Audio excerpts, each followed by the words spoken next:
it's essentially about net zero water. Dr. Raval and I are talking about how if each student, typically in a school, if we have, say, 400 kids, and if we have, let us say, 10 liters to each kid, which is too much, 2 to 4 liters, let us say, as urine that, typically that, these kids put out in the toilets.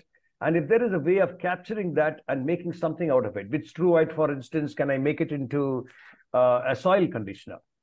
Is there a way I can put a very, very low-tech water treatment system which removes the odor and helps the water being used elsewhere? There's not too much black water because these are kids who come there between 10 and 5. So it's not black water that is a challenge, it's the gray water. We're looking at some possibility like that, but we have not done that item number 2. Of course, 3 and 4 are absolute essential for us, just as 1 is. These are the 1, 3, and 4 are things that we certainly do. And that second one, we're looking to see how we can do that. The last time Ravalji came, I took him to 2 or 3 schools, I think. And Ravalji, you want to speak on that, please? On what we can do in those schools that we went to. Marvelous, marvelous. All the teachers, they had mistress and all for the students. They were so engaged. We were allowed to talk with them for about 40, 45 minutes. And everybody had a huge commitment. And I think this is the only investment we will have to do. Because the development, in my understanding, is all about developing right thinking. Right. And not hardware upgradation. Right. And right thinking is on the issues of public relevance. Right. Right. Thank you. Just a few comments from Greg and Frank, because as we show here, few investments are worth more than quality drinking water. And we have heard not just from India, but from Kenya. Now we have an opportunity in Ghana. And what's beautiful is that, Frank, I'd like to turn it over to you on how we're connecting the experts in technology. And then you and Greg, I have 2 slides for Buzia that will just show that. So Frank, if you could share. Thank you, Mary.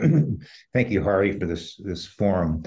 Raj is right. Going back to what you said, when we're looking for getting people to invest, we need to be very conscious of keep going back to them and showing them the numbers, that the simple numbers that 100 square meters of a roof will produce 100,000 liters of water, and then certainly found that in Buzia. We also are looking at other technologies. Yesterday, I met with Khurshid Bahati, who has the Nadi filter, which is a very low-cost filter to filter rainwater or reservoir water and perfectly cleans it up. And for a very, very, very, very low cost, $20, he can, and the filters last forever. So we look at many different ways, and there are many different ways to tackle this serious issue of delivering clean, quality water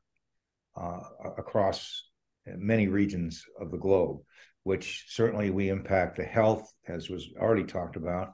We impact the economies, and probably most importantly, we impact the families, because now the children are not walking 6 kilometers, 8 kilometers a day with their mother once or twice a day to get dirty water. They have it in the village. And what we were able to put together with Greg Chick did the design, and he'll talk to you, and Raj worked with us on raising funds, and we connected people in the community with a bishop, a pastor friend of mine in Buzia, Africa, where there's 400 families.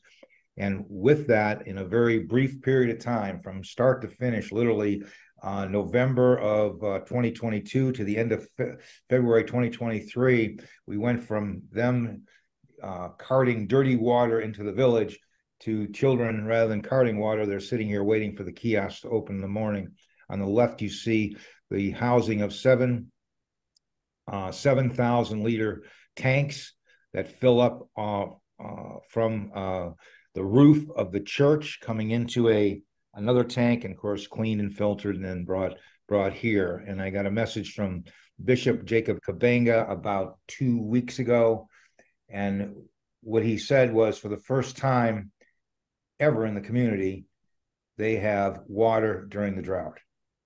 And many people, for the first time ever in that Busia, Africa village, saw a clear glass of water because of what Greg Chick designed remotely. He didn't travel to Busia, but he worked with, and then just like Raj talked about, the people in Busia, headed by Bishop Jacob, did all the engineering, did all the construction, everything. So we made those hands work, and they learned how to do this.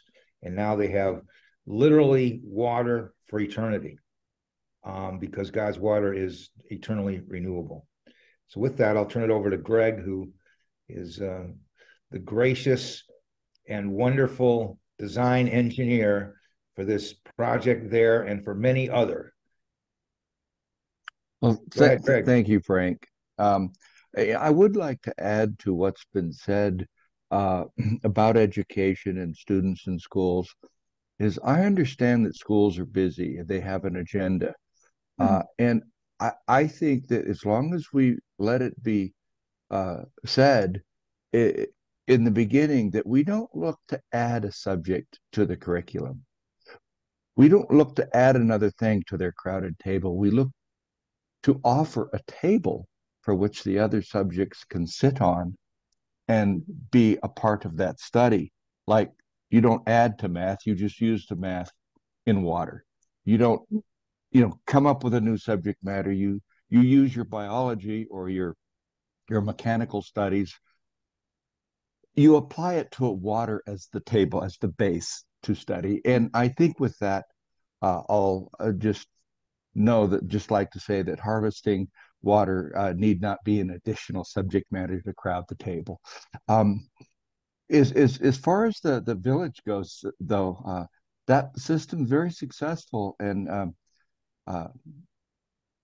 the bishop is too kind, and he shares his water with the other villages nearby. And so they're in need of a little bit larger system because they offer that wealth of the rain system to the other places. And so we're looking to enlarge that system. Any questions on the direction we want to go with that, or what? I think that's good. We'll have questions here, and we want to hear the comments of the students and the teachers. But Greg, a very appropriate comment, like water is part of everything we do. It's not, you don't need to add on curriculum, but this is just a cute video. I don't know if it will play here, that does share, so the youth here suddenly saw his clean water flowing forward, and my videos aren't working, but maybe that's good so that we have more time for our discussion. So thank you. And I think for everyone, if there's a challenge or a place where you need water, what's beautiful is Greg and Raj and Hari and the experts on this call have lent their knowledge and expertise to sort of map out what that rainwater catchment would look like and how many tanks you would need to store. And Alltech Foundation is a key partner of Global Waterworks, and all of you on this call can consider yourselves part of what makes water work globally, and say that you are part of us. I share the number of partners we're working with globally, but there's also a platform that everyone can log into, including a next gen resources area. And Hari, I'm going to stop sharing the slides here, and just would love to have the students and teachers comment and any questions, because you have teed up just a great program, which we are very excited to support you with, scaling to 50 schools. I know Raj is behind that, and we have many other donors interested in the impact that you have.